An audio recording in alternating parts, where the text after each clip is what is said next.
Hello guys, and welcome to another quick tutorial from Vintage Radar. Today I'm going to show you how to switch between the 12-hour display and the 24-hour display, so military time, on your Casio Illuminator. This is going to be the model W576.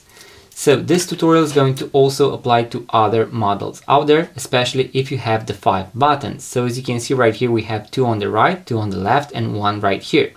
While we are in our home screen, what we want to do is to press the start stop button. As you can see right now, I have 11 p.m.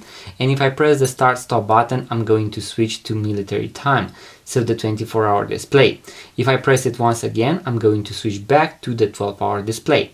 I prefer the 24, so I'm going to leave it just like this. In case you weren't in your home screen, so where the time and date is displayed, what you want to do is to press the mode button until you arrive there.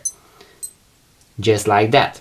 And here we can switch between the 12 and the 24-hour display.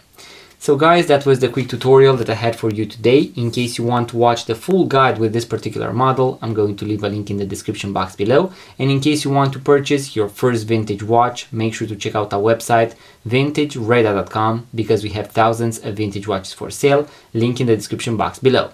If you enjoyed this video, give it a thumbs up, subscribe to this YouTube channel, it really means a lot. And also guys, I'm going to see you in the next video.